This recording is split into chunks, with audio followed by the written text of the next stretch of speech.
welcome to this video, and I'm delighted to welcome Dr. William Makis all the way from Alberta in Canada. Dr. Makis, thank you so much for coming on.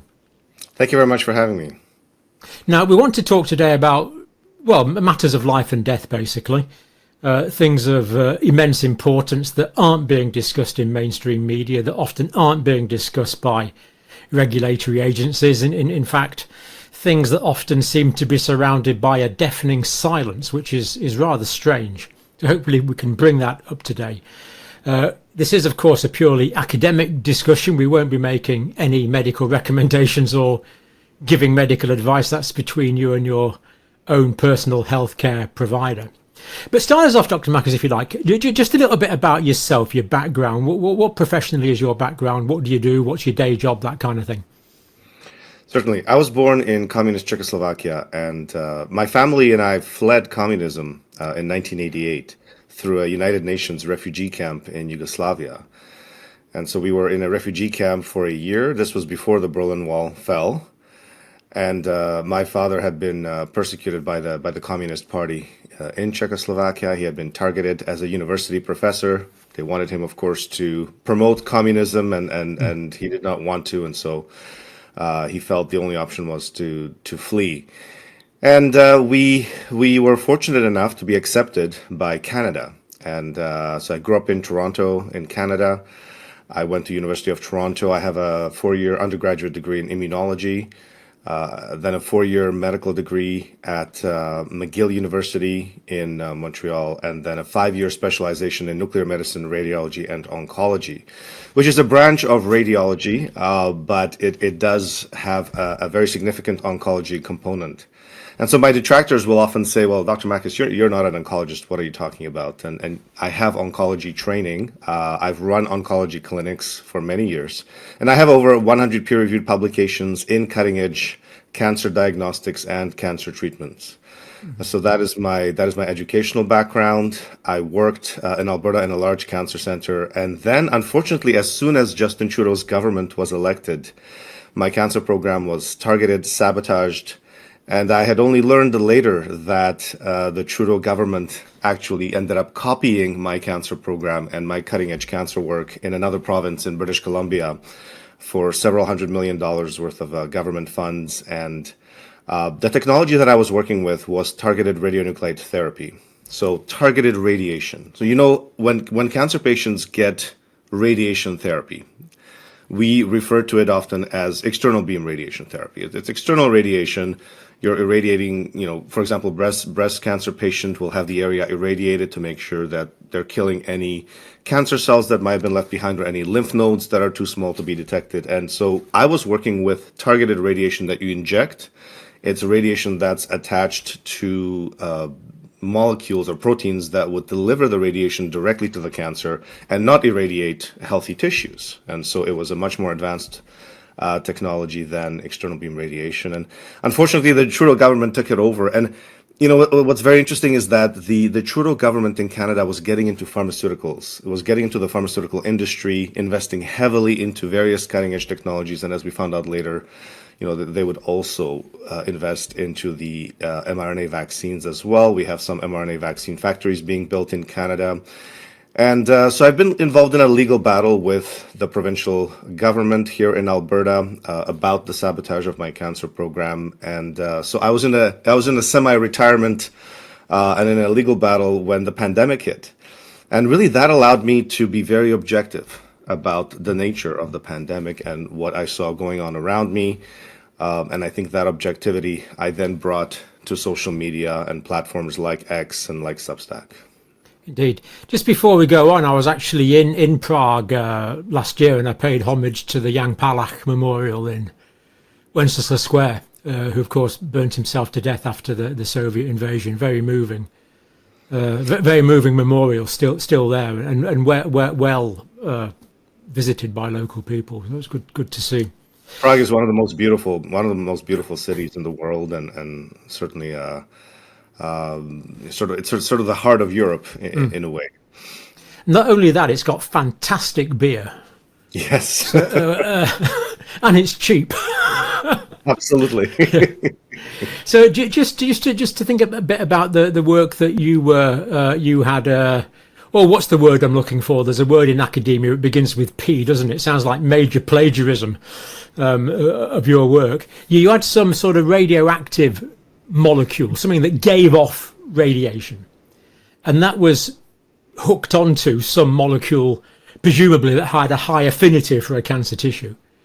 That affinity molecule would then hook onto the cancer, and the molecule emitting the radiation would only be a molecule's distance away and would directly radiate the cancer. Have I got the essence of that correct?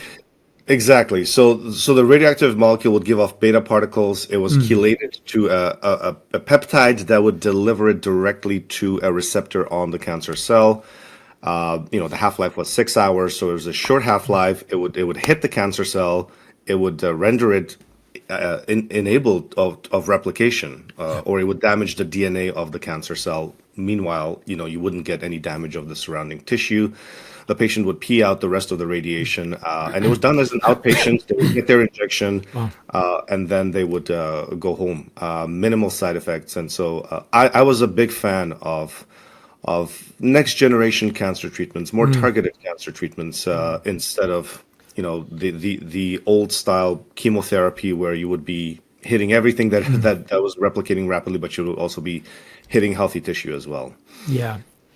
In recent years, have you seen an increase in aggressive cancers, higher grade cancers affecting younger people? What is sometimes called turbo cancer, and is that a term you like?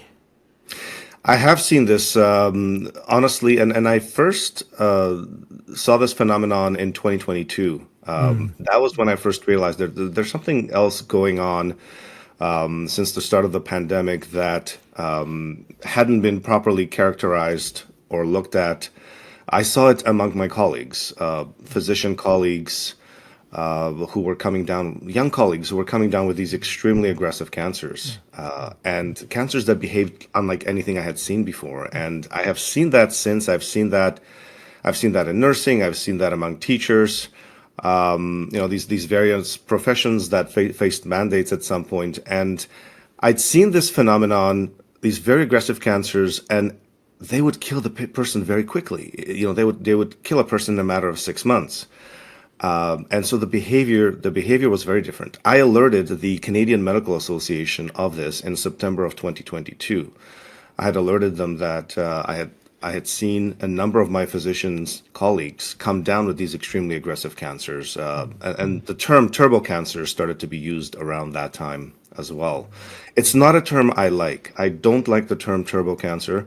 It's not a medical term, and it's a term that someone who's sort of not aware of this phenomenon of these aggressive cancers may not take seriously. It's a term that doesn't sound professional, but it's a term that I think really appropriately describes what I believe is a brand new phenomenon in cancer, which is that some people are now developing extremely aggressive cancers that present at stage 4. Usually, we're not catching them early on, we're catching them quite late. Stage 3, stage 4 presentations.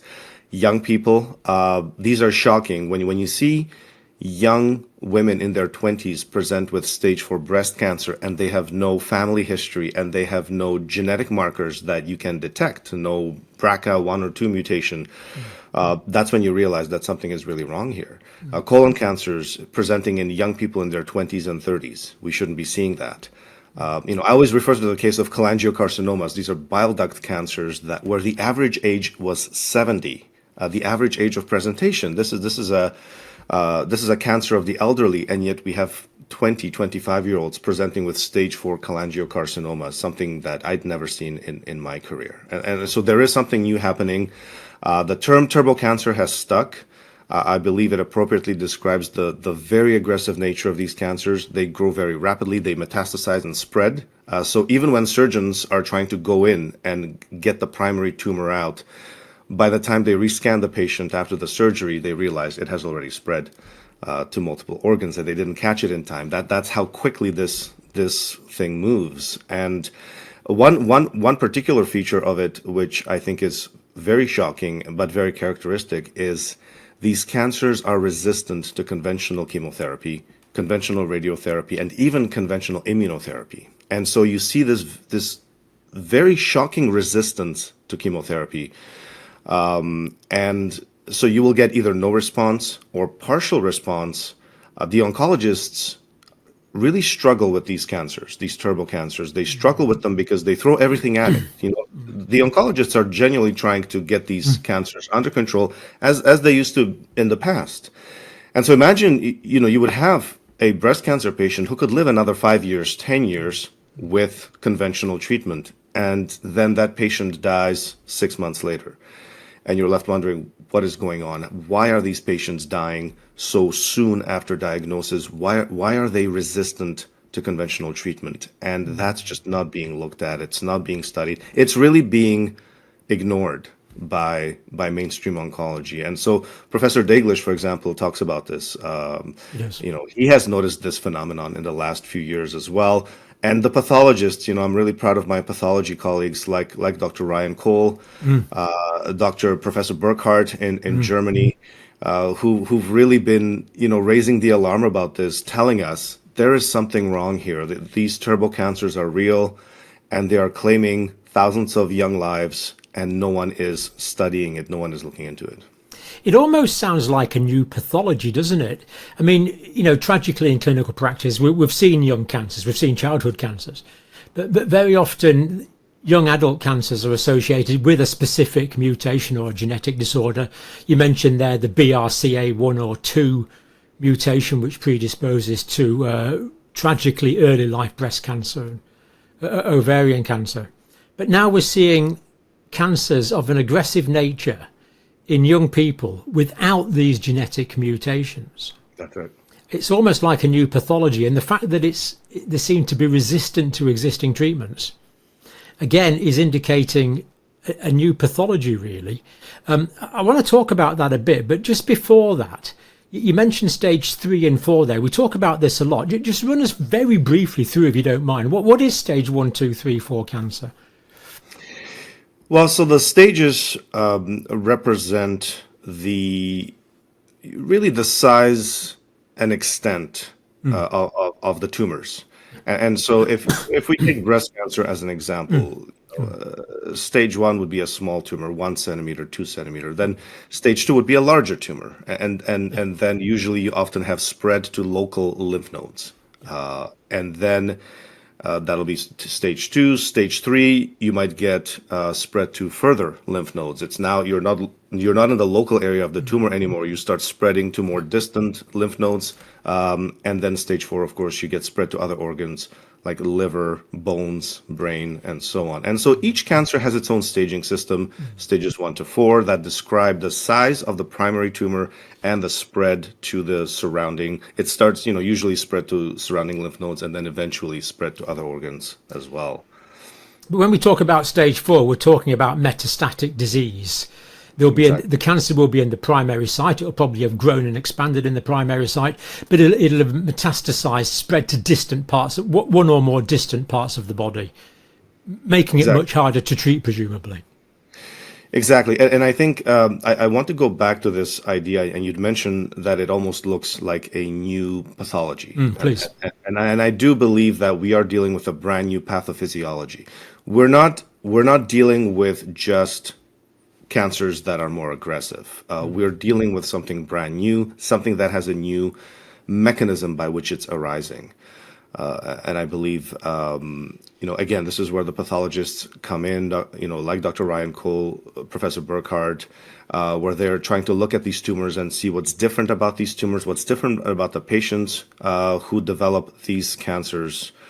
And so we are dealing with something new. And another marker or another feature of these turbo cancers that I find fascinating that has come up over and over, and really no one talks about it, is that oncologists tend to be very good at giving you a proper prognosis.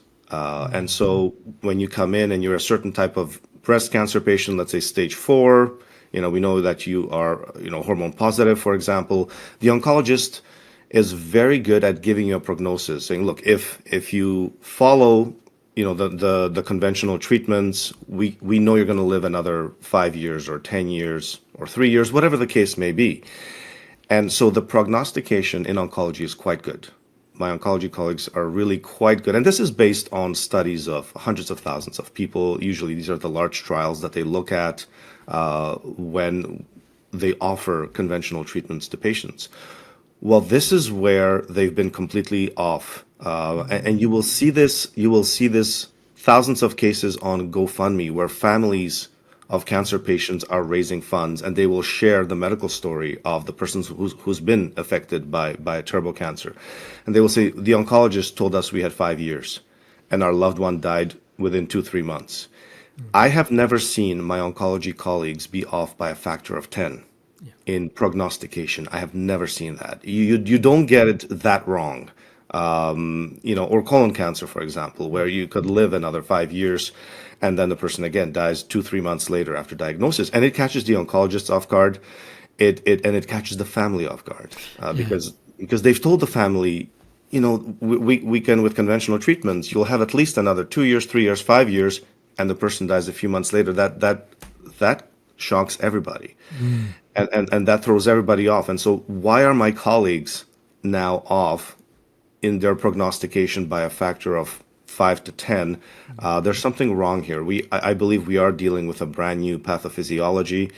I believe it's something that should be seriously looked at. And unfortunately, we're stuck in the situation where some of my colleagues who are seeing this, like Professor Daglish, for example, we will look at the literature. We will look at the published literature and understand that there are dozens of papers that are looking at aggressive cancers and the manner by which they may be arising, and there are case reports and so on. And yet, on the other hand, when you'll have doctors in the mainstream and in academia saying, well, there's no such thing as turbo cancer, and when you put it in the search engine, no literature comes up, and you have Wikipedia, which will say turbo cancer is a conspiracy theory, it's a alternative medicine, fringe medicine, it doesn't exist, right? It's not a thing, it doesn't exist.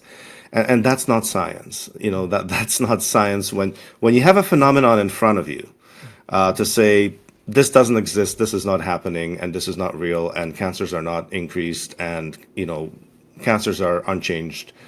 To deny a phenomenon, that's right in front of your face, and where you have thousands of cases with families coming to social media saying, yes, this happened to us, that's not science. That's not how science should work. It is quite bizarre, isn't it? It is denial of that which is patently obvious. It's a bit like saying Australia doesn't exist. I mean, it's we're into the realms of incredulity here, really. It's so you mentioned these accelerated cancers, turbo cancers, for want of a better term.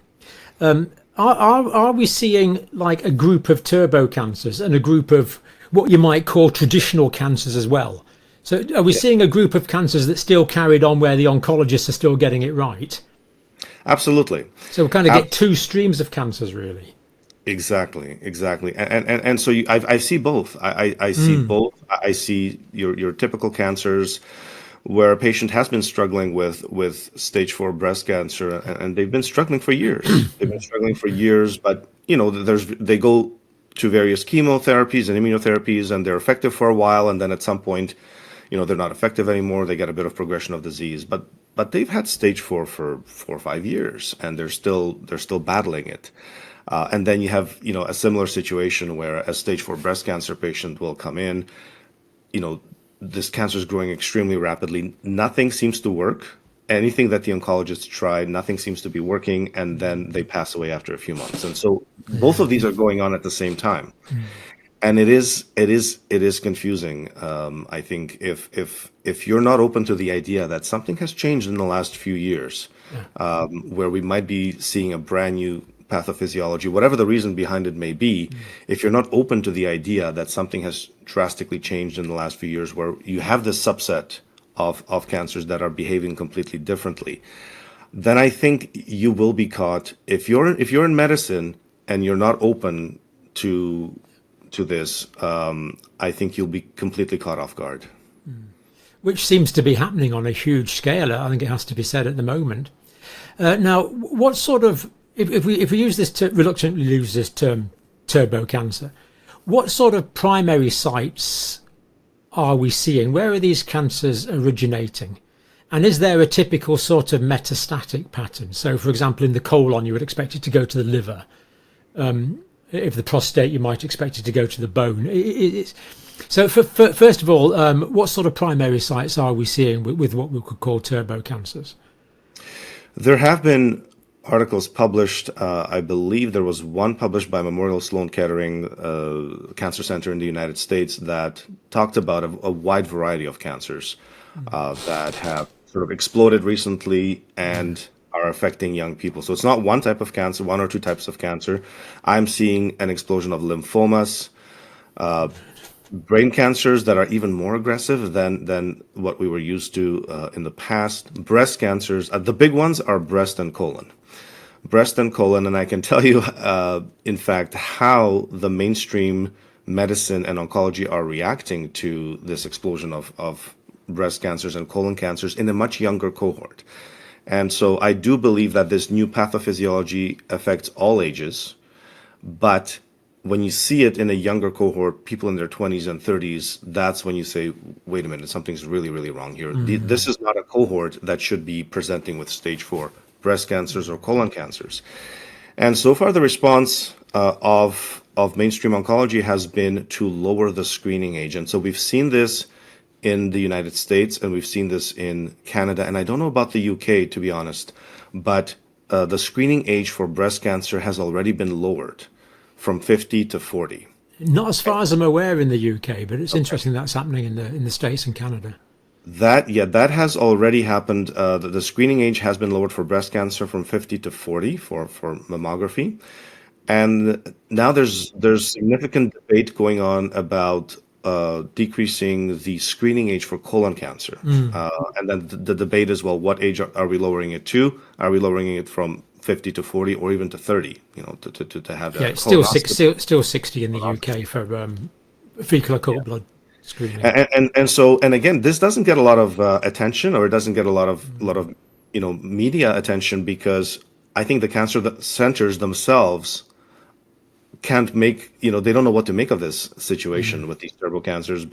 And so they talk about lowering the screening age, but we should be finding out what the pathophysiology is behind these cancers. We should be looking at these cases specifically. We should be analyzing them. I mean, pathology is the specialty, that could look at these tumors in detail, analyze them, and see what is different about these tumors that is causing such a rapid progression and such poor prognosis. Well, that's why we have pathologists. That's why they're useful people to have to do pathology. It's fairly obvious. So, I mean, I take your point there entirely. So 72-year-old woman gets turbo cancer of the breast. Breast cancer is common at that age anyway. 22-year-old woman, it kind of stands out. It's more of an obvious outlier, but you believe it's occurring at all ages. I do see it in all ages, exactly. And you're absolutely right. When it happens in someone who's in their 60s, 70s, 80s, you don't pay as much attention to it. And you say, well, cancer is much more common in these age groups, and it doesn't catch your attention. It doesn't stand out.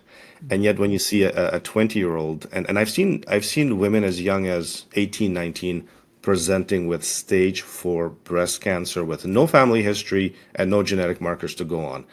And if that isn't a red flag or an alarm bell for the medical community and for oncologists, I don't know what is. I mean, that is unheard of unless you're in a post-Hiroshima situation. It's just unheard of, isn't it? Absolutely. Just doesn't happen. Absolutely. Yeah. Now, I want to think about temporal correlations. You started noticing this early 2022. So what possible changes could there have been in the environment in the years before that, and what do you suspect the lag period might be? So, for example, we had COVID in 2020. We had COVID vaccines in 2021. If we postulate that this is a post-COVID, post-vaccine event, do you think that 1 or 2 years is a significant lead time for the pathological changes induced potentially by COVID infection or by vaccination? Is that enough for that to transpose into the overt pathologies that you're seeing? Well, I think this is where I think the discussion gets quite heated, because you will have people saying, well, if someone develops an extremely aggressive cancer, maybe they had a COVID infection a few months before, maybe they had a vaccination, and you will have people saying, well, that's not enough time, for an aggressive colon cancer to arise. A colon cancer takes many years to develop, or even a breast cancer, and yet I am seeing some of these temporal correlations in some cases, but in some cases, this cancer will arise years later, and so there's not a clear picture of a temporal correlation. But you bring up the point. Well, what has changed in the last few years that could be contributing to this, to this dramatic rise and this potentially new pathophysiology? And I really think you've got these two main things that have happened in the last 4 or 5 years. Is we have this COVID virus, this somewhat novel virus. And we had a pandemic with multiple waves of infections. This is not a one-time thing where you could say, well, we had one wave of COVID-19. We've had multiple waves, unfortunately. We've had different variants. We've had Delta variant, the various Omicron variants, and then also we've had the COVID-19 vaccines and different types as well. We had the DNA-based vaccines, we had the mRNA-based vaccines. And so these are things that are different, that have affected a large segment of the population in one way or another in the last 4 years, let's say. And so I think it's worth looking at those things. But it seems to be somewhat of a taboo subject, particularly because there's this overall desire of people to just move on. People want to move on from the COVID pandemic, and they don't want to talk about what's happened in the last few years. But I really noticed this phenomenon in 2022, in the summer of 2022. But I could trace back some of these extremely aggressive cancers to 2021 as well. And when some of my colleagues were being diagnosed with these extremely aggressive cancers, these turbo cancers in 2021, and really no one realized that there was anything different about these cancers, and they would die 6 months later, and people would say, well, that's unfortunate, you had bad luck.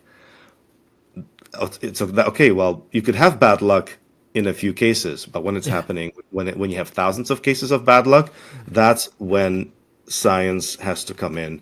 That's when you have to investigate, and you have to investigate with an open mind. You have to look at all the possibilities.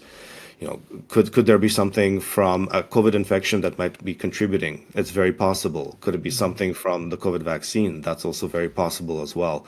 We have to approach this with an open mind and look at those possibilities. And yet, those of us who are raising the concerns, raising the questions, we get attacked, we get censored. I was censored for about a year off the Twitter platform. I only started my Substack, where I published a lot of articles talking about this phenomenon. I started my Substack in early 2023 because I wasn't being allowed back on the Twitter platform. I thought I would never get my Twitter account back. And fortunately, Elon Musk bought the entire platform for $44 billion and brought a number of us, physicians back, like Dr. Robert Malone, Dr. Peter McCullough, Dr. Pierre Corey, and Dr. Ryan Cole, and so on. Donald Trump. Exactly. So others that could be mentioned. I feel blessed and fortunate to have my voice back, because in 2022, when I was raising these concerns, I was writing letters to the Canadian Medical Association. I was being ignored. I didn't have a social media platform. So I was effectively censored during a time when I was trying to raise concerns about turbo cancer, about this new pathophysiology that was affecting people, these stage 4 cancers that no one can quite explain why they behave the way they behave. I didn't have a platform. I was completely censored at the time. You were being censored at the time we most needed people with your expertise and your background. It really is quite paradoxical and bizarre. My simplified way of looking at this, if there is a new pathophysiology here, then it's not unreasonable to say that there could be an accelerated oncogenesis, an accelerated development of cancer. I mean, very often with cancer, we think about a long progression. There might be changes in tissue, so-called metaplasia, before the malignant change. There might be multi-hit ideas. Exactly. If we're dealing with what we might call a complete carcinogen, an initiator and a promoter that can do both things really quite quickly, it's not ludicrous to me at all that someone could have no pathophysiological changes, no anatomical changes, be exposed to an initiator and promoter of cancer, and develop clinical pathology within a year. I find that quite credible, but based on my limited experience, understanding of the pathology. Absolutely. So that's definitely, I think, a component of this. Another component that I think is relevant is the state of a person's immune system. Yes. And so, when we have something that impacts a person's immune system dramatically. Now we see this in AIDS and HIV patients who have HIV infections. They develop some very aggressive cancers because their immune system is compromised. And I think, again, we've been in a situation in the last 4 years where people's immune systems have been compromised, whether they were compromised by a virus or a vaccine. I think we see a lot of people who are struggling with infections. They get repeated infections. They get repeated COVID infections, or they may get repeated influenza infections. I have seen an explosion of strep. I have seen an explosion of sepsis, and young, healthy people dying of these things. Young, healthy people dying of influenza. Young, healthy people dying of strep throat and septicemia and septic shock. And so I do believe that a compromised immune system, may play a role in some of these cases. And we don't have a good way of measuring a compromised immune system. Someone whose immune system has been damaged in some way, we don't have a great way of measuring it. We measure the CD8 and CD4 cells in AIDS patients. The white blood cell profile. Exactly. But we don't have a good way of measuring, if someone's immune system has been compromised in some way. And so I think that also plays a factor in some of these cases. Mm-hmm.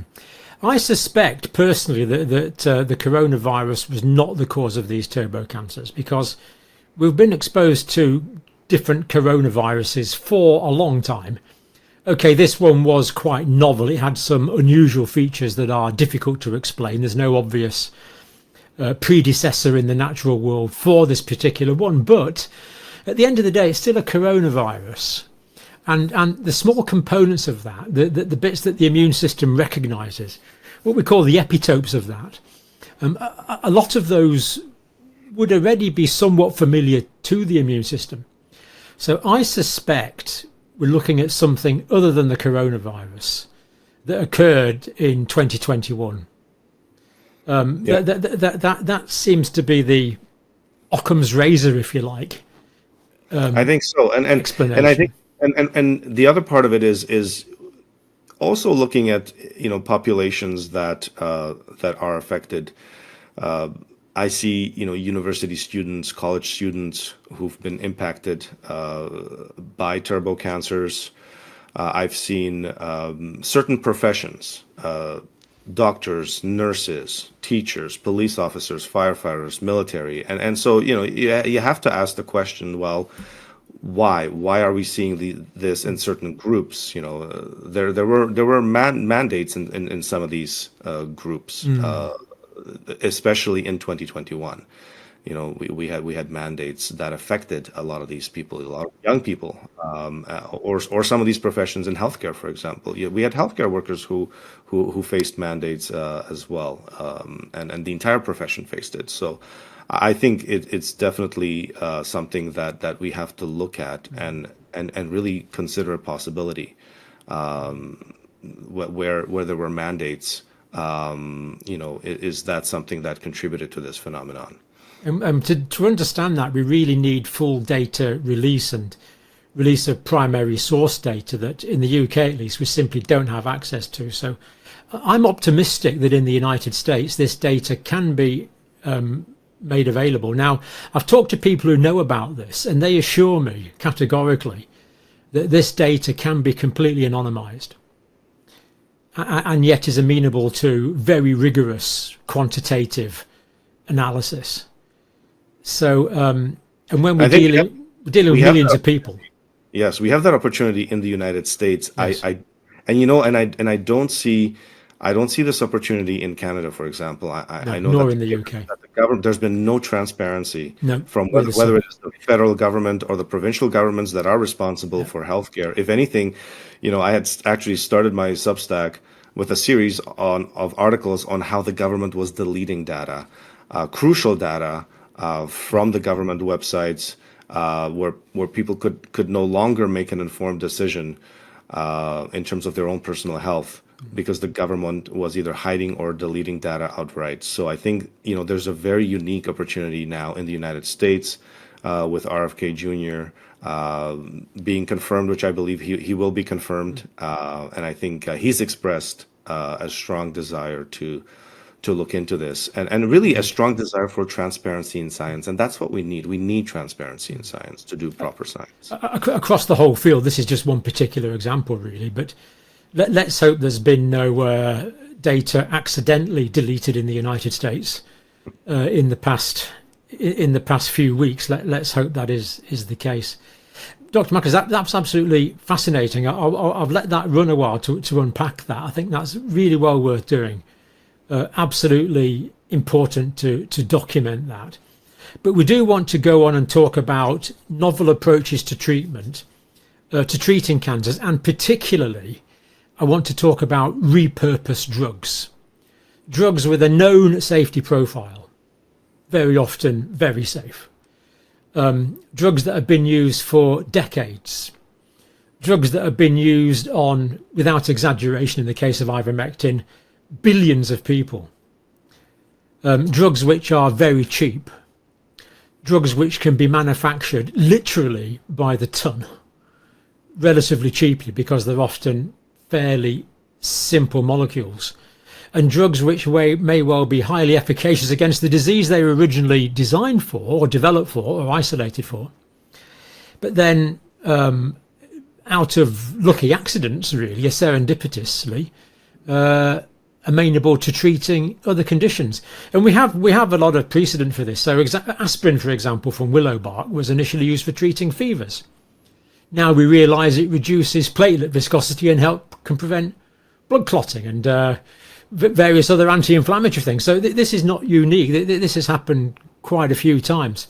I mean, there was a drug introduced for treating myocardial ischemia for angina, and it was later used for treating impotence as a surprise finding. So this isn't unusual. But what first arose your interest in repurposed drugs in the field of oncology? I've started getting into repurposed drugs when I started my Substack in early 2023, and I really wanted to do a deep dive into early treatments for COVID-19. Yeah. Treatments such as ivermectin, hydroxychloroquine, and I wanted to know for myself, were these effective in COVID-19? Were they not? What was the science? What was the research telling us? Yeah. And of course, whenever you want to do a deep dive into a topic like that, you have to read the papers. And so I went and I read paper after paper, and I read dozens and dozens of paper, and I was particularly fascinated by ivermectin. Why this antiparasitic drug was the focus of so much attention in the United States, to the point where the FDA is telling people not to take it, and yet we have, as you mentioned, we have decades of prescriptions given of ivermectin. I think 4 billion doses at this point. Yeah. Excellent safety record around the world. Yeah. Unquestionable safety record established around the world. And yet, why was this a focus of such controversy and attention? And as I dove into that research into ivermectin, hydroxychloroquine, and so on, I discovered a large body of literature specifically with ivermectin and cancer, and ivermectin in the use of cancer. And I found that very odd and very unusual. And I of course, I was naturally curious. Well, why would ivermectin work in cancer? How does it work in cancer? And so, I did a PubMed search, and I think something like over 300 peer-reviewed papers come out, and in regards to ivermectin and cancer. Now, it's all preclinical research. And then you start looking at, well, where are the human trials? I want to see the human trials as well. But you see preclinical research where they're studying the cancer cell lines, or they're studying it in mice or rats. But this preclinical body of research on ivermectin and cancer is so impressive. It's not one or two papers, a group of researchers tinkering in the lab. These are dozens and dozens of paper, extensive research done, looking at the various mechanisms of how ivermectin might act in cancer, and what cancers ivermectin impact. And it really seems to be a broad anti-cancer agent that can be used in a variety of cancers, anything from blood cancers to solid tumors as well. And it's just such a fascinating molecule, because when you look at the mechanisms of action, now this is an antiparasitic, a very successful antiparasitic, and yet it has different mechanisms of action in cancer. It targets cancer stem cells, for example, something that I find really fascinating, where it's able to attack these cancer stem cells that don't necessarily proliferate rapidly. But, these are cells that could cause problems in the future, that could cause metastases in the future, that could cause cancer recurrence in the future. And I believe that when you have standard chemotherapy will kill the rapidly dividing cells, just based on the nature of the rapid proliferation. But they will not kill slowly dividing cells often, and the chemotherapy may not kill cancer stem cells. And so you often hear chemo being referred to as palliative instead of curative. The intent is palliative to, they will tell you cannot cure stage 4 pancreatic cancer, for example. You cannot cure stage 4 ovarian cancer. We can buy you time with chemotherapy, which will kill most of the cancer and shrink a lot of the tumors and so on, but it will not kill the cancer stem cells. And it will not kill cancer cells that are resistant to that chemo, because cancer cells can develop a resistance to certain chemotherapy. They might have, these pumps that just pump the chemotherapy right out of the cell.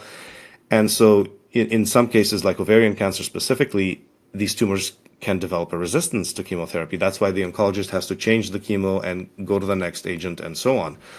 Well, ivermectin can kill cancer stem cells that chemo can't. Ivermectin can also reverse what's called multi-drug resistance in cancer cells. And so it can actually sensitize cancer cells to chemotherapy. It's also a radiosensitizer. It can sensitize cancer cells to radiation therapy, for example, as well. Now, it has other actions. It can inhibit the tumor's ability to form new blood vessels, so it can inhibit angiogenesis. Ivermectin also inhibits certain enzymes called matrix metalloproteinases, which are enzymes that detach cancer cells from the tumor and allow it to metastasize and spread to other parts of the body through the bloodstream. And so ivermectin will actually inhibit those enzymes, so that it inhibits metastasis of the tumor, for example. So when you look at it, there's a dozen different mechanisms by which ivermectin acts on the molecular level on cancers. And so then you ask the question, where are the human trials? Because that's what it ultimately comes down to. Yes, preclinical research is nice. We have hundreds of papers on ivermectin and cancer.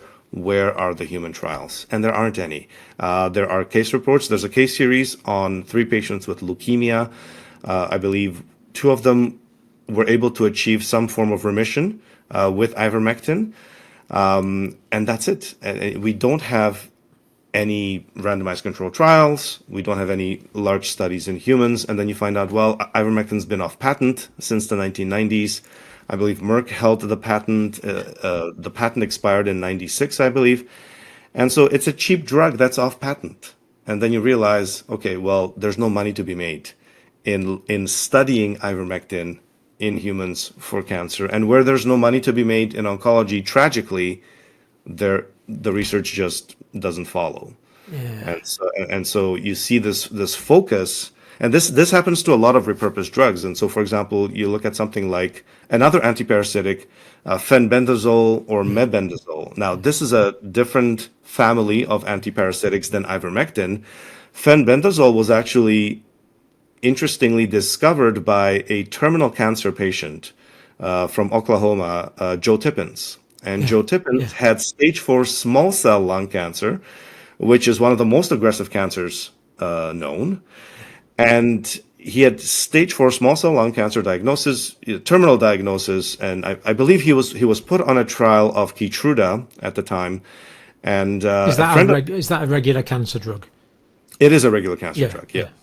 And sort of what they call an immune checkpoint inhibitor. Yeah. And so he was put on Keytruda, and he tells the story later on that everybody on that trial died. He was the only one who survived. And he tells the story of how he had a friend who was a veterinarian who said, look, there's this parasitic drug, this dog dewormer called fenbendazole. It's been accidentally found to have anti-cancer properties in mice. It's cheap. It's safe to take. Why don't you try it? And the story goes that he tried this dog dewormer, dog medicine, I guess you could say, and he cured his stage 4 small cell lung cancer, which is completely unheard of. I think he was given a survival of less than 1%, sort of a 5-year survival of less than 1%, and he's still here to this day. 7 years later, he's cancer free with a stage 4 small cell cancer diagnosis. And so at the time, he would actually go on news shows and talk about his experience of trying fenbendazole, which was not FDA approved for use in humans, and how it cured his or he believed that it cured his stage 4 cancer. And then, I look into that research, that body of research. See, again, there's a ton of preclinical research on fenbendazole. And there's now been cases published by Stanford University Medical Center of 3 patients who cured their stage 4 cancer with fenbendazole. And the Stanford group looked into it, analyzed it, monitored these patients. These patients had all failed 3 or 4 lines of chemotherapy. They were terminal. They took fenbendazole, and they are now cancer-free. And the Stanford group published this. Now, the Stanford group itself, the researchers were not allowed to recommend that drug, fenbendazole, because it's not FDA approved. But they were at least, this is what I love about science, is that they saw something fascinating. They saw something that they thought other doctors and scientists should know about, and they published it. And they published this case series. You had actually talked about this. You had talked about this paper from 2021. This series of 3 people who had cured their cancer with fenbendazole. And so there is an FDA-approved version of fenbendazole called mebendazole. It's structurally almost identical. There's 1 atom difference between fenbendazole and mebendazole. Mebendazole has been approved by the FDA as an antiparasitic drug for use in children and adults. And so it has an incredible safety profile, very safe to use. And mebendazole actually has a dozen clinical trials in which it's being looked at as a cancer agent, as a repurposed drug for cancer. And so I think because of its status as an FDA-approved drug, there was much more willingness in the oncology community to do trials with it. And so there are trials in adults looking at colon cancer and various prostate cancer, and there's also trials in children looking at brain cancers with mebendazole. And again, this is an antiparasitic drug that has a dozen mechanisms of action. One of the fascinating mechanisms of action in cancer is that it blocks glucose transporters on cancer cells. And so it sort of starves the cancer cell from being able to use glucose as a fuel source. Specifically in cancer cells and not on normal cells. Yeah, exactly. Glucose transporting in cancer cells. That's amazing. So there must be something biochemically different about the glucose transporter in cancer cells compared to ordinary cells that it's able to specifically target. Exactly. And what's fascinating about these repurposed drugs is they are very specific to cancer cells. They are able to somehow identify a cancer cell from a normal cell. And this has been studied in ivermectin as well, is ivermectin is actually able to identify lymphoma cells and act on them. And it's able to also identify normal cells, and it doesn't have that same effect on the normal cells. It's what we call a magic bullet. It is absolutely fascinating. Yeah. And I encourage anyone, look into the preclinical research. It is absolutely fascinating. And the mechanisms that we're talking about here, that you're talking about, are based on known biochemical pathways. This is not something new. This is understood biochemistry, and these drugs interfere in a particular biochemical mechanism in a known biochemical way. This is not speculation. I mean, biochemistry is basically a hard science. I mean, medicine's a bit soft around the edges, but biochemistry is a hard science. It's bench chemistry, and you can't really argue with that. And the fact that it's got multiple mechanisms of action on multiple biochemical pathways, and that's true for ivermectin and the mebendazole-fenbendazole group. It's just absolutely incredible that these natural molecules seem to have these multiple modalities of action, and yet we're staring the gift horse in the mouth. Exactly, and the research is very, very solid. The research on the mechanisms, the preclinical research, is very solid. This is not one or two papers. This has been, replicated. This is hundreds of papers for these antiparasitic drugs. So this is not, this is not a conspiracy theory. This is not fringe medicine. This is hard science. It's as hard as it gets. Absolutely. This is hard science, and I love, I'm always fascinated by preclinical research, because that is what we stand on. That is what the rest of medicine stands on, is the preclinical research. That's what we rely on as physicians. And that's what gives us the plausible mechanisms of action, because if you can't give a plausible mechanism of action, well, you're not fulfilling an essential Bradford Hill criteria apart from anything else. But if you can say, well, this is the way it's working, then that's what takes you into science away from mumbo jumbo. Because we've got existing science, and this pharmacodynamic effect, the way this drug is working, is dovetailing with what we already know, with multiple points of consistency with what is already known. Exactly, and so I found myself in a situation where I was writing articles on Substack. I was writing articles about turbo cancer, potential mechanisms. We talk about this brand new pathophysiology of turbo cancers, and so. I have a paper that I co-authored on the IgG4 shift that could be one of the potential causes of turbo cancer, where we see someone who's had, let's say, multiple vaccines. They end up with an immune system shift where they start producing different types of antibodies, and instead of producing IgG1 and 3, they start producing IgG4, which is an antibody that creates tolerance to something like the spike protein, but it also starts to tolerate cancer. And so I've been involved in some of this research in trying to figure out the mechanisms, but now I'm shifting towards treatment, and I'm shifting towards looking at, well, can we help patients with turbo cancer? How can we help them? Yeah. And certainly, I encourage everyone to pursue all the options in mainstream oncology, pursue all the options, whether it's chemotherapy, radiation therapy, immunotherapy, you have to pursue all those options. You have to have those discussions with your oncologist. But what else can you do? What if you're out of options? What other options are there? And I think this area of repurposed drugs, is something that we can try as clinicians, something that we can look into, advise patients on. And a lot of patients themselves are, they look at some of these repurposed drugs, and they start taking them. They start taking them themselves. So as I was writing about ivermectin and fenbendazole and mebendazole in cancer, I had patients who actually started taking them, and then they would come back to me 6 months later and say, Dr. Makis, I read your articles and I took these on my own. There was no patient-doctor relationship or anything like that. They took them on their own, and they come back to me and they say, my cancers are shrinking. My oncologist is shocked. My oncologist told me I shouldn't be alive anymore, and yet I'm here. My cancer's stable. And so I kept getting story after story, and one or two stories you say, that's fantastic. I'm really happy for you. That's really terrific. But when you get a dozen or 24 stories like that, and that's what happened to me, is I started having so many patients coming back to me that I thought, there's something here where I could actually be helping patients with. I could be helping them with ivermectin. I could tell them about the potential side effects. I could guide them in dosing, for example. How do you dose these things, right? How do you find the appropriate dose for the appropriate condition?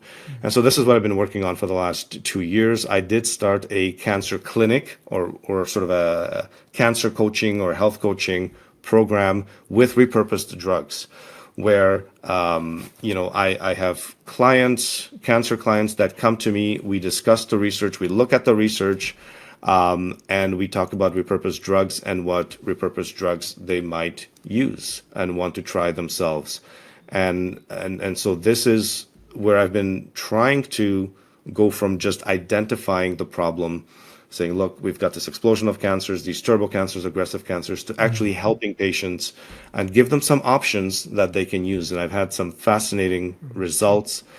Patients, I've had, a number of stage 4 pancreatic cancer patients who've been now declared cancer-free, cholangiocarcinoma patients, ovarian cancer patients whose tumors are shrinking, even though they failed multiple lines of chemotherapy. And these are cancers that were absolute death sentences. Exactly. And another feature I wanted to just mention is that these repurposed drugs, when you look at the preclinical research, they have synergy with chemotherapy. They have synergy with immunotherapy and even radiation therapy in some cases. And I was amazed at the radiotherapy one, that you can actually sensitize a cell to radio-induced cell death is just incredible. It's just brilliant. It's fascinating, because when you look at some of these mechanisms, some of them are known and some of them are still unknown. And yes, and you see all these biochemical pathways that ivermectin acts on, and all these pathways where it changes the expression of certain proteins, and then suddenly you stimulate apoptosis of the cancer cell. The cell just goes pop and dies. Exactly, the programmed cell death. And so a lot of these pathways that ivermectin, fenbendazole, mebendazole act on are pro-apoptotic pathways, where you're bringing that cancer cell towards this programmed cell death. And you're also, this idea of being able to remove drug resistance, a cancer cell that has developed drug resistance, to me is absolutely fascinating. Yeah, how can you possibly reverse that? It's wonderful, but it's biochemistry well beyond my level of understanding, that's for sure. It really is. It's pure biochemistry, and it's sometimes even I have a hard time understanding some of these pathways, but I certainly do. Yeah. But it really, the fact that it can affect expression of certain proteins and so Amazing. on, and it's incredible. Yeah. And so I think repurposed drugs. I think there's a big future in repurposed drugs, and I think repurposed drugs can give patients hope in situations that are very dire and in the past would be considered hopeless. And we're dealing with drugs that are very safe, very limited side effect profile, can nearly always be given with all the regular, what you might call standard cancer treatments. Exactly. And for people who've exhausted the standard cancer treatments, stage 4 pancreatic cancer, for example, why not try something that's not going to do you any harm? If you want to change the brand of whiskey that you drink in the last days of your life, then fine, try it. But something like this that is potentially can potentially improve the condition is just incredible. And I am optimistic again in the States that the right to try is going to be reintroduced, that people who are terminal can basically try whatever they want. And I agree with that. One of the things I always used to teach my students was in acute care, sometimes patients are going to die. And you always have to be in a position where you can walk into the relatives, you can tell them about this tragic death, and you can say, we tried absolutely everything at our disposal. Now, that's not always true, tragically, but we should always work to that situation. We tried absolutely everything we've got in 2025, nothing else we could have done. And so many people are dying now, and that cannot be said. You're absolutely right. I'm trying not to get cross now, but it's just not acceptable. You're absolutely right in that the state of oncology in let's say in North America, for example, because I'm very familiar with state of oncology in North America, but I do have patients in the UK, in Ireland, in Australia. I have a global clientele, and so I do get insight into how oncology is practiced elsewhere. But the state of oncology in North America is that oncologists have these rigid guidelines and protocols that they follow. And it's the same in the UK. Yeah, and you have, your first line chemo, second line chemo, maybe you can throw in some immunotherapy in there, of course, radiation where appropriate and so on, but they go step by step through these rigid guidelines, and they come to the end and they tell the patient, sorry, there's nothing else we can do for you. But that's not true.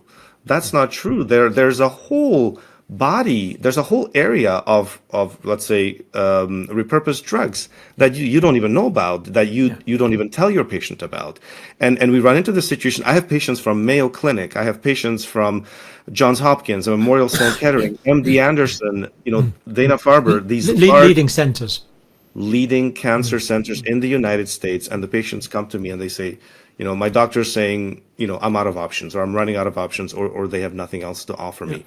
And it's not true. There is something that they can offer, but I always have this discussion with patients that your oncologist probably is not allowed to offer you anything else or to suggest anything else, because there may be retaliation. There may their licenses may be targeted, their jobs may be targeted, and the oncologists, it's true, the oncologists don't have the freedom to go off script, as I would say, or go outside of the guidelines. True, but there's still big ethical questions there.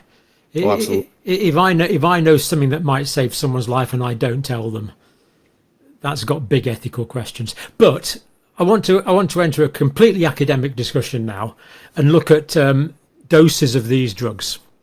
If we start off with let's start off with ivermectin. What sort of doses might we be thinking about for maybe just give some examples of conditions that where you've got personal experience? The starting dose that I look at with ivermectin is 1 milligram per kilogram per day. Quite high. And it is a little bit high. I always say this is about five times the dose that you would use for COVID-19 or a parasite infection, for example. Yeah. Is this with what level of cancer is this with? Sorry. This would be with most cancers, sort of intermediate to high grade cancers. Now, for low grade cancers, you could certainly start lower at half a milligram per kilogram per day. And so for a 60 kilogram person, typical starting dose would be about 60 milligrams of ivermectin. But for low grade, something like CLL, chronic lymphocytic leukemia, that's been simmering for many years, or maybe multiple myeloma, I start lower at half a milligram per kilogram. So that would be something like 30 milligrams. Right. Of ivermectin a day, and that's more in the range of a dose for a viral infection or a parasitic infection. Yep. And is that 6 days a week? That's 7 days a week. 7 days a week. For how many weeks? So I suggest patients try ivermectin for cancer for 3 months, and I'll tell you the reasoning behind that. And then with a reassessment of some kind, looking at blood work, cancer markers, for example, or looking at follow-up imaging. The reason why I say 3 months is because from my experience, I have seen a response to ivermectin on cancer markers as early as 3-4 weeks. So this is markers like prostate-specific antigen, PSA. We could see a drop in the PSA. We could see a drop in CEA or CA125. Or these other more specialized markers for breast cancer, for example. These are basically chemicals given off by the cancer cells. Exactly, and you can see those start to drop. Now they're not perfect tests, but they are surrogates for cancer activity, the level of cancer activity, or the level of tumor burden. How much active cancer is there that where these cancer cells are producing these markers? You could see those markers start to drop, and you can actually start to see the activity of the tumors start to drop on a PET scan, a positron emission tomography scan, in about a month. But it takes a little bit longer to start seeing tumors physically shrink, lymph nodes shrink, primary tumors shrink. That takes about 2 to 3 months to start seeing that on imaging like MRI, PET CT, or CT. So you want to give it a good 3 months to see if you have a response. You could monitor it on the blood markers.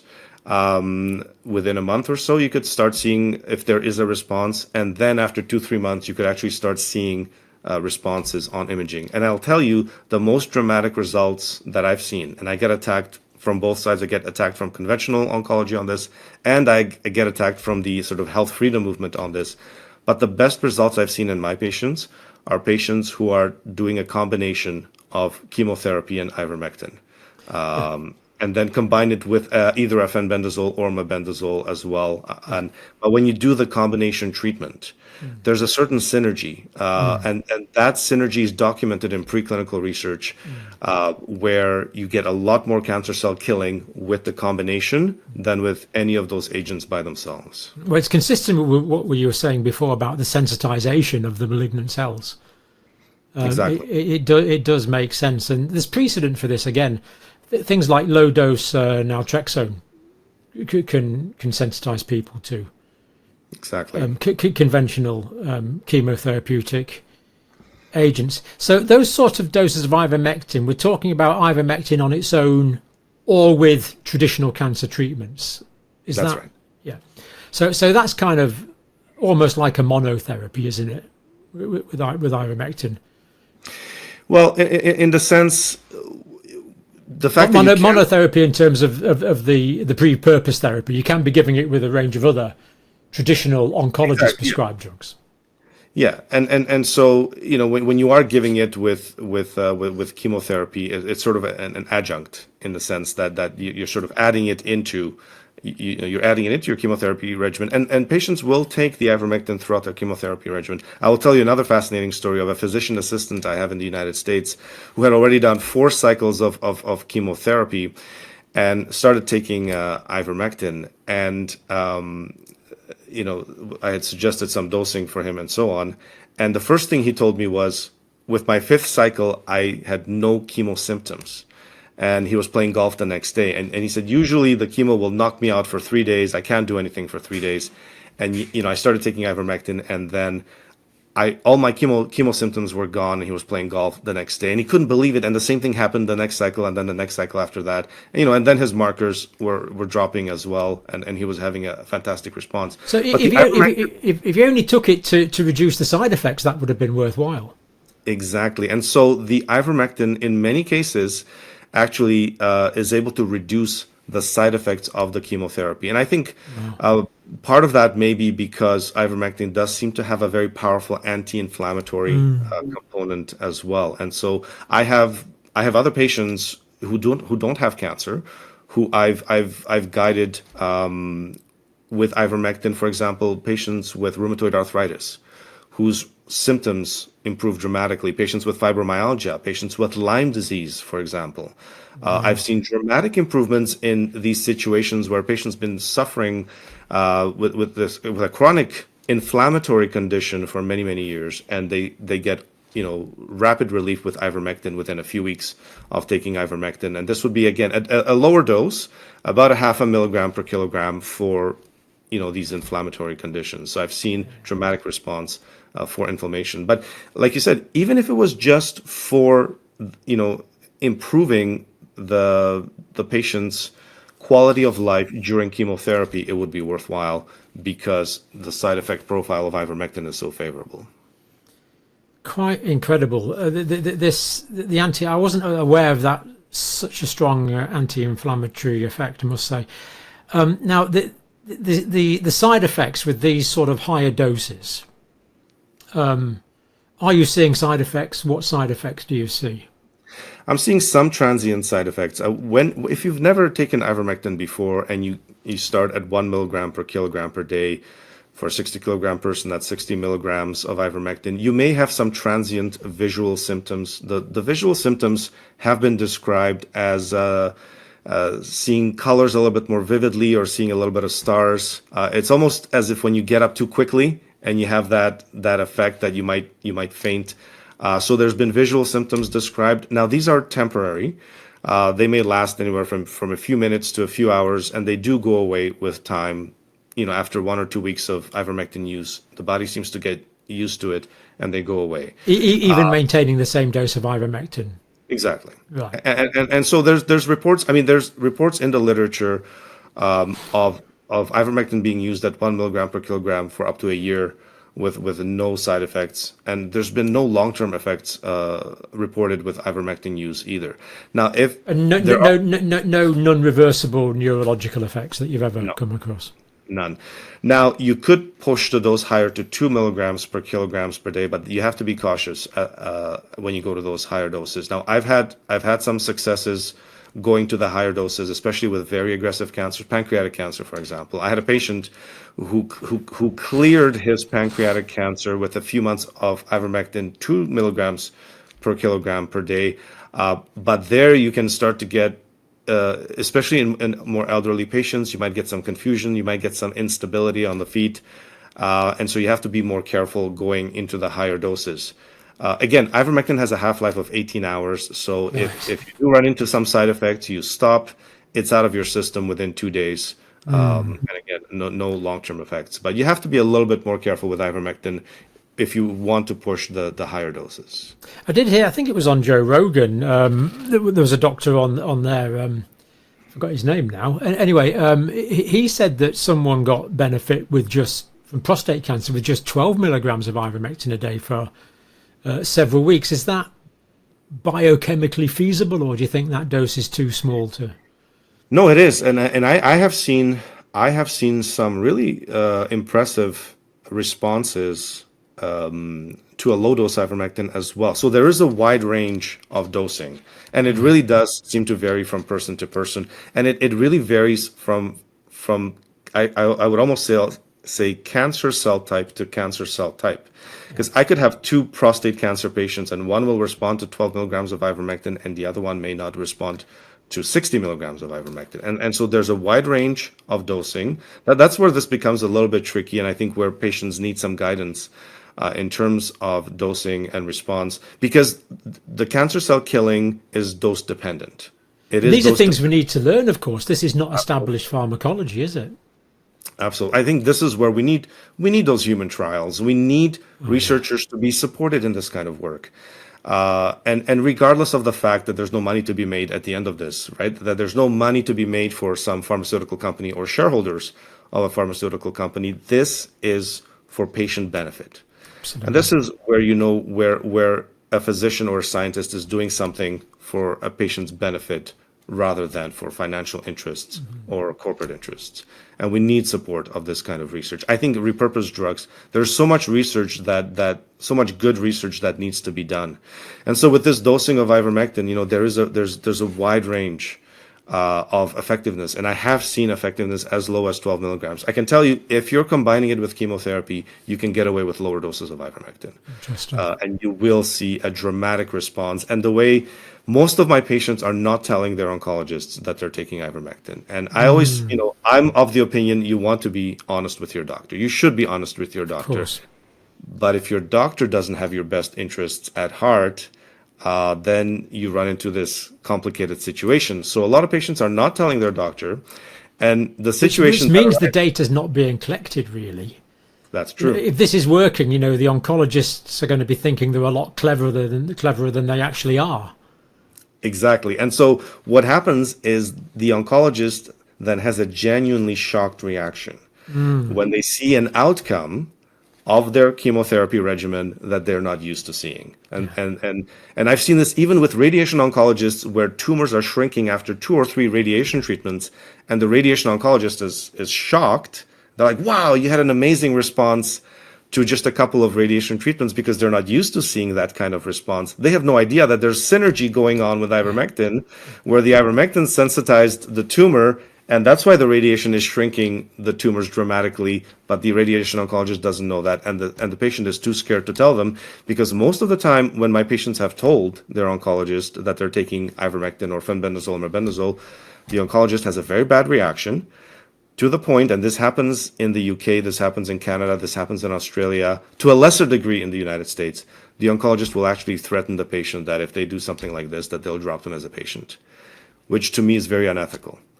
But this is what patients... that's bully boy behavior to me. Bullying. It's bullying, Yeah. exactly. Yeah. But this is what patients face. And I'll have patients tell me, I made a mistake. I shouldn't have told my oncologist. I wanted to be honest. I wanted to be open. And now they've threatened me. They said, we'll kick you out of the trial. We'll stop treating you. This doesn't happen as much in the United States. I find in the United States that culture, it's not as... the bullying behavior is not there. The oncologists are more open. I've had oncologists say, that's perfectly fine. You can take ivermectin with this regimen, no problem. But once you go outside of the United States, especially in countries like Canada, UK, Australia, there's a lot more of this bullying behavior. And the idea that a doctor should threaten their patient is just unconscionable. It's unethical. It's unprofessional. It shouldn't happen, but unfortunately, it does.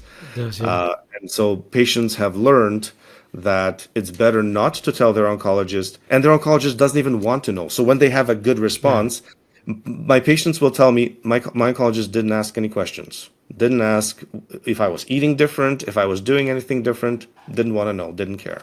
We have a name for this in England. It actually comes from Australia, but it's called curiosity deficit disorder. And it's quite a debilitating condition.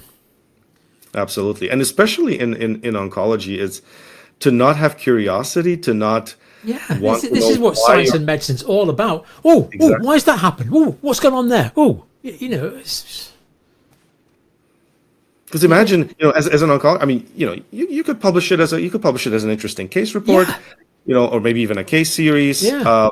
Why not ask the questions? There was a situation, a couple of case reports that have been published with CBD oil, cannabidiol, where patients, there's a couple of 80-year-old patients, they had lung cancer and they refused chemotherapy. They said, look, I'm 80 years old. I don't want chemotherapy. And the oncologist said, okay, well, we're going to continue monitoring you anyways. And then suddenly the lung cancer is shrinking, and it's gone a few months later. And of course, now that these oncologists actually ask the question, they're like, okay, what are you doing? Yeah. We're not treating you. Why is your cancer gone? Yeah. And the patient tells them, well, I've just been taking CBD oil, a few drops a day, under the tongue for the last few months. And they went and they published those case reports. That is what oncologists should be doing. They should be inquisitive. They should be asking the question. They should be willing to learn. And there's this just absolute absence of willingness to learn. Obtuse. Yeah. Mm. Yeah. So mebendazole and fenbendazole both end in azole. So they're in the same group. Do they have similar doses? They do. So it's a family of antiparasitics called benzimidazoles. Mm-hmm. Two of them are FDA approved, and that's mebendazole and albendazole. And so you will find albendazole is also available, and some doctors are willing to even prescribe mebendazole and albendazole. And then fenbendazole is sort of almost like the stepchild, or the it's not FDA approved, and yet it's in the same family with very similar, almost identical mechanisms, identical molecule, of action. And so incredible family, extensively researched, and there are a number of, I would say about a dozen clinical trials ongoing right now with mebendazole in cancer, looking at pediatric cancers, looking at adult cancers. And so this is not fringe medicine. This is not fringe science. This is something that's being seriously looked at. There's nothing published yet that I'm aware of, though. In terms of mebendazole, you're right. I think there's some phase 2 trials ongoing. So it's, you're right. But it is being looked at seriously, at least mebendazole. That's encouraging. And so that is, that is great. Now, fenbendazole gets attacked because it's a medicine commonly used. It's a dog medicine. It's as they call it, a dog dewormer. Yeah. And yet it's got an excellent safety profile, just like mebendazole. I can tell you, having advised over 1,000 patients on the use of ivermectin, fenbendazole, and mebendazole, there's this myth that the fenbendazole and mebendazole are difficult on the liver, that they can damage the liver, and so on. They can raise the liver function tests, liver enzymes, and it's quite rare. It's very rare. I just don't see it. But if it did happen and you stopped the drugs or reduced them, the liver's got remarkable powers of regeneration, hasn't it? So. Well, absolutely. So if you do get elevated liver function tests, and I see it in less than 3% of patients, right. I see elevated liver function tests. You stop it for a few weeks, and those liver function tests, if it was the fenbendazole or mebendazole, they go right back down to normal. This has been published in peer-reviewed literature as well, that there's this sort of transient, you could almost call it an irritation of the liver in a sense, where you get this sort of transient spike in liver enzymes. You stop it for a few weeks and it comes right back down. And then you can start again. Exactly. And again, excellent safety profile established. And really just, I've seen some incredible responses. And I combine the ivermectin with either a fenbendazole or mebendazole. I do a combination. There does seem to be a synergistic effect there, doesn't there? But can we look at the doses first of all? So I've been treating worms with mebendazole for probably about 40 years, 100 milligram tablets. So what sort of doses of mebendazole and fenbendazole might you be using for various types of cancers? A typical dose I suggest is 1,000 milligrams a day, split in 2 doses. And that's the same whether it's mebendazole or fenbendazole. Exactly. So either 1,000 of fenbendazole and the Stanford case series that you had talked about on another program, they had done 1,000 milligrams of fenbendazole. I believe it was 3 days on, 4 days off, and achieved remarkable success, achieved remission from stage 4 cancer. So 3 days on, 4 days off. Yes, so that was what the group of patients were doing at Stanford. I tend to use 6 days on, 1 day off, a little bit more aggressive dosing, and same thing with mebendazole, 1,000 milligrams, 6 day on, 1 day off. 1 day. Is that just to give the liver a bit of a break? Exactly. You give the liver a bit of a break, and again, incredible results. Now you could go less. You could go either 500 of fenbendazole and 500 of mebendazole if you're dealing with a low-grade cancer, maybe a very early stage situation. I have a lot of patients coming to me with early stage prostate cancer. Maybe they don't want the surgery and radiation therapy, and they are looking for a way that they can maybe shrink the tumor or get rid of it altogether without having an intervention and the risks of those interventions. So you could do lower doses like 500 milligrams of mebendazole. For how long? Again, I design my protocols for 3 months, and I've done this with ivermectin and fenbendazole and mebendazole, and it's roughly the same idea. Is you can start to see changes in cancer markers in about a month.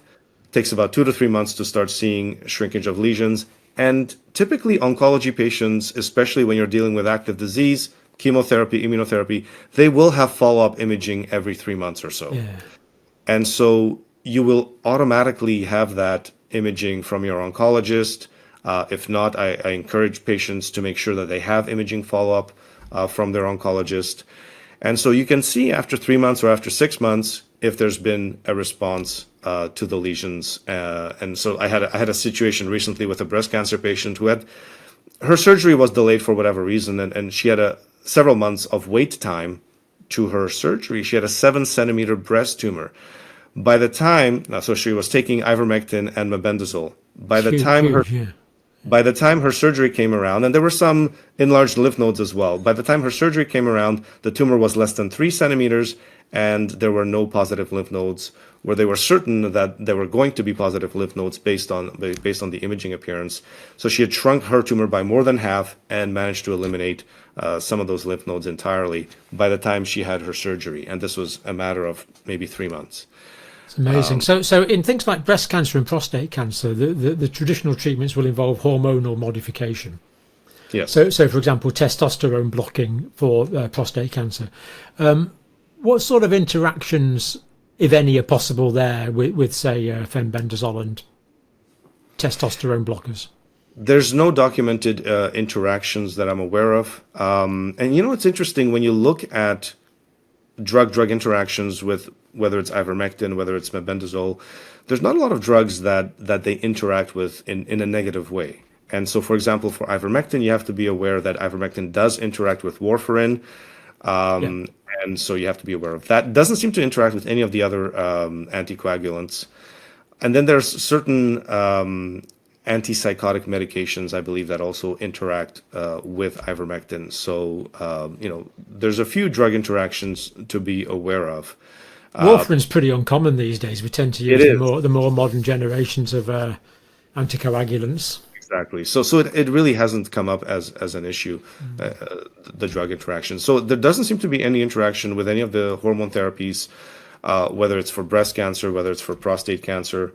You are getting that, you're getting that benefit of the other mechanisms, yes, anti-cancer mechanisms from the ivermectin or the mebendazole, that you're not going to get that from chemo, you're not going to get that from immunotherapy, you're not going to get that from hormone therapy. Yeah. Is mebendazole or fenbendazole preferable for treating human cancers, or are they much of a muchness? They are, when it comes to preclinical research, they are very, very similar, especially at higher doses. Yeah. Mebendazole is preferred. Now, mebendazole has better penetration through the blood-brain barrier than fenbendazole, so it would be the preferred agent for any kind of brain tumors. Central nervous system. Yeah. Exactly, or brain metastases. And there are certain cancers in which there is more preclinical research for mebendazole, and this would be the squamous cell carcinomas, breast cancers, sarcomas. I'm just trying to think. It's interesting that you're getting really quite specific there, particular drug for particular pathology. So knowledge is accumulating rapidly in this area. That's right, and I do still lean heavily on peer-reviewed research, even if it is preclinical research. If there is preclinical research, I do want to lean on that. And I can give you one example actually for ovarian cancer, for example. Ovarian cancer, I prefer mebendazole over fenbendazole, and why is that? Well, there's researchers in South Korea who've discovered that when they researched fenbendazole for ovarian cancer, there's excellent response in vitro studies, but it doesn't translate to in vivo studies when they were looking at mice.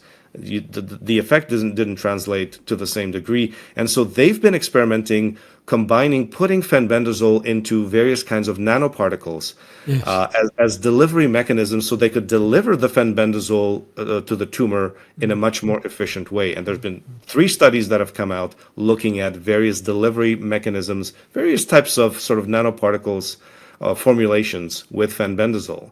And so the solubility is fairly low, isn't it? That's probably why you need the higher doses. Exactly. And so I'm aware of that research. I'm aware that there's been struggle with fenbendazole, getting that drug to the ovarian cancer cells or to ovarian tumors. And yet, when you look at the mebendazole research in ovarian cancer, there is evidence that, it is quite effective in halting proliferation and so on. So I do lean on existing research to decide whether I'm going to use or suggest mebendazole versus fenbendazole. Interesting. How optimistic are you that as we know more, we'll be able to give, for example, ivermectin and fenbendazole together, enjoying the synergistic effect and being able to lower the dose? I think in a way I would say the cat is out of the bag in the sense that this information is getting out. Yeah. And it's getting out on platforms like X. It's getting out on platforms, it's getting out on through Substacks. There's other authors, writing about using ivermectin, fenbendazole, or combinations thereof. And so once information gets out, and you no longer have this suppression, because I would say the oncologists in a way are suppressed in that oncologists who did pursue non-conventional treatments historically have been targeted. Their licenses have been targeted. Their reputations have been targeted. They often had to flee the country. We have a doctor in Canada who was using repurposed drugs, Dr. Khan, who had to flee Canada after years of battling with the College of Physicians and Surgeons, and now he's in Florida and he's got a clinic in Florida. He had to leave the country. And other doctors look at that and say, well, why would I risk my career and the well-being of my family to pursue repurposed drugs? I'm just going to stick with the guidelines that I get from the American Cancer Society or Canadian Cancer Society, and I'll be fine, right? And so the culture has been very unfavorable towards repurposed drugs or unconventional treatments, but that's changing, and I think it's just the sheer amount of information that is getting out right now. I think it's going to change medicine, and I do believe that with the new administration in the United States, with RFK Jr.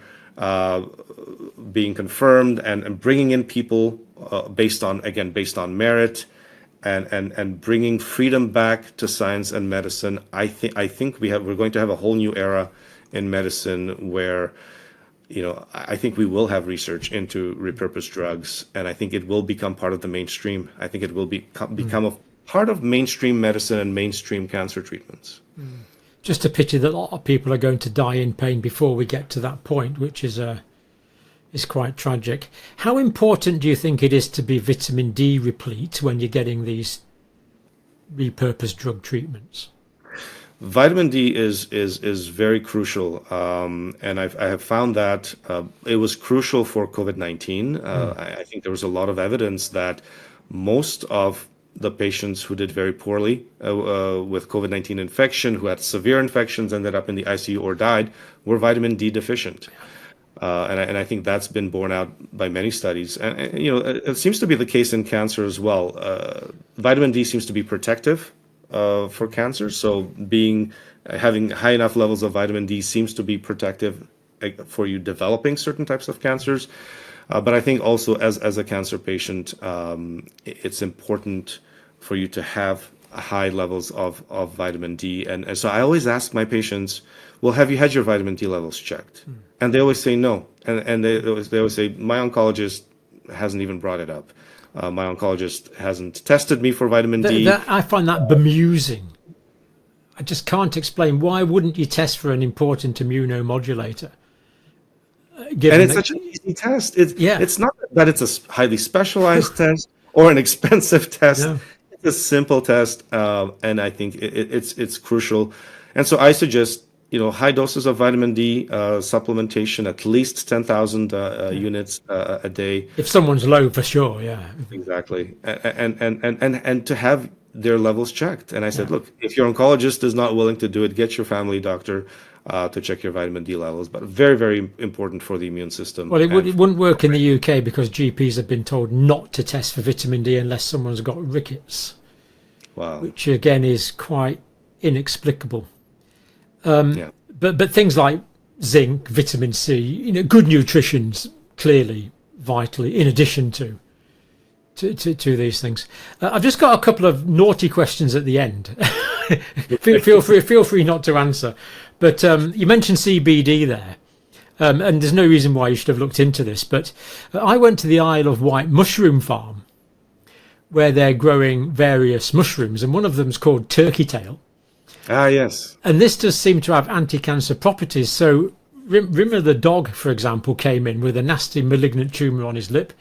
It was going to cost £1,500 to be removed. The owner couldn't afford it. So Alex at the Isle of Wight mushroom farm gave him a bottle of tincture of turkey tail. And within a month, the tumour had gone. Absolutely incredible. And I've also heard it used in colon cancer and possibly other ones. So one to watch. And another fascinating one I've come across, and I know nothing about it. It's called... Please. With turkey tail, because turkey tail is something that I highly recommend in my protocols as well. And I'm glad you brought that up, because I've heard these anecdotal stories as well in dogs. responding to turkey tail. There's again a ton of preclinical research on turkey tail. And what's fascinating about turkey tail mushroom is that it's an immunomodulator as well, and it stimulates my understanding is that it stimulates the immune system to produce more cytotoxic immune cells that attack and fight cancer. Whether it's CD8 exactly cytotoxic T cells or natural killer cells that will then help the patient fight cancer. And so I do suggest taking that as a supplement if you have cancer. I think the whole area of medicinal mushrooms I think is fascinating as well. Whether it's reishi mushrooms, lion's mane, chaga. I could tell you some stories. It's not for this video, but I could tell you some amazing stories about lion's mane. Quite neuroregeneration stories that are really quite. I think that's another incredible area of research that we should be looking into and researching. So the guy at the Isle of Wight mushroom farm, Alex, he makes turkey tail because it's very woody. You can't chew it. You could grind it, of course, but he actually makes it into a tincture. So he basically soaks it in vodka for 3 months, and you end up with about 30%. You don't need much, and he thinks that you get more out of it in the tincture form than you do just dried. So I think that's an area for future research, but it makes sense that the alcohol can get more of the intracellular component of the turkey tail out. That's absolutely that's you get more of the bioactive compounds out, and I believe that in each of these I find whether it's turkey tail mushroom or some of the other mushrooms is there's such a rich variety of bioactive compounds, the polyphenols and so on, the terpenes, that with the alcohol you can extract some of these really quite nicely and get the benefit of it through extraction. We really need more artisan growers. There should be like a mushroom grower at the end of in every suburb, so you can just trot along and get some nice fresh lion's mane and slice it up and eat it for your tea. It's a pity that it's not more readily available. And the other one, just to close really, Artemisia annus is another one I've started looking at.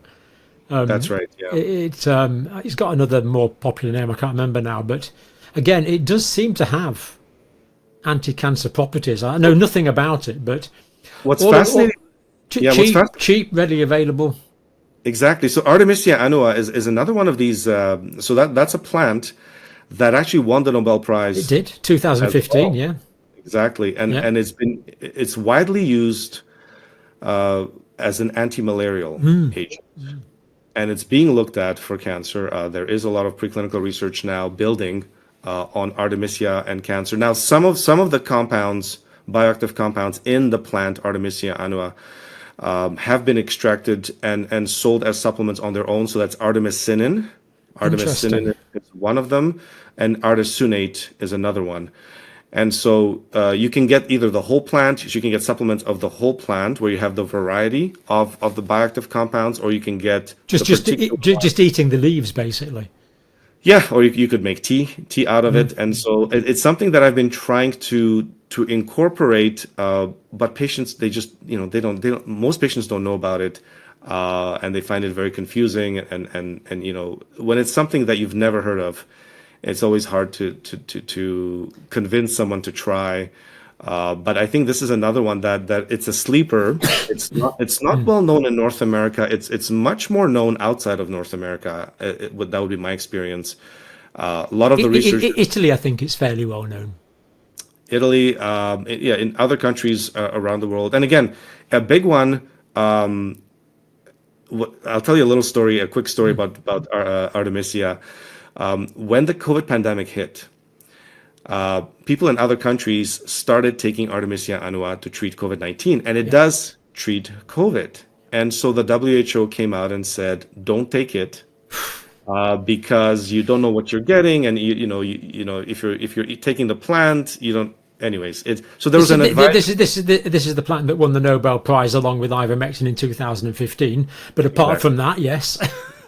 Exactly, and so we've seen this. We've seen this before, that cheap things that people could use to treat COVID-19, whether it was vitamin D, which was very effective, whether it was Artemisia annua, whether it was hydroxychloroquine, ivermectin, zinc, quercetin, these things that people used successfully to treat COVID-19 were attacked, were maligned by the various authorities. And it's just such a shame that happened. You know, we refer to them as early treatments for COVID-19. If you had, started some of these very early on, you would not have had. Well, I've talked to doctors in Africa there was one hospital in Zimbabwe where they didn't have any oxygen, no oxygen. So they used ivermectin as an early treatment, and the oxygen saturations increased within about 6 to 12 hours, without any oxygen therapy. Very, very hard to argue against. Yeah, exactly. So Artemisia was one of these plants that was maligned, when the COVID-19 pandemic hit. But you're absolutely right. Another incredible plant to look at in cancer. I did try to grow some last year. It got to about that high, then it died. Yeah. So, but I'm going to order the seeds are absolutely tiny. The smallest seed you've ever seen. I'm going to try again as soon as spring comes and see if I can get some nice bushy Artemisia growing. We're also going to try and grow it in Africa, in all the back gardens in Africa, because if the local population in rural areas can't get to medical help sometimes, and if they get malaria, then making tea out of Artemisia could give them the extra hour or two they need to get to the clinic to get proper treatment. So there's no reason why it just shouldn't be everywhere. And again, absolutely, it's just a matter of encouraging that. Dr. Makis, I am just blown away by that information and how clearly it was expressed. We'll put any links, of course, to the sites that you want below this video, if people want to contact you, and of course links to the Substack and Twitter and X and all these things. But I mean, thank you for what you're doing, and thank you for this information. And I know it's come at some personal cost. Well, thank you very much for having me. I appreciate it. I love I love these topics. I love talking about especially repurposed drugs, because that's something that I think gives a lot of people hope, and it gives people options. It gives them more tools to help their health, and it doesn't have to be cancer. It could be autoimmune diseases. It could be various inflammatory conditions, chronic inflammatory conditions. But I think repurposed drugs are such a fascinating field, and thank you very much for this conversation. No, not at all. It's the whole risk-benefit thing, isn't it? If the risk is small and the benefit is potentially there, what the heck? Absolutely. Let's just do it.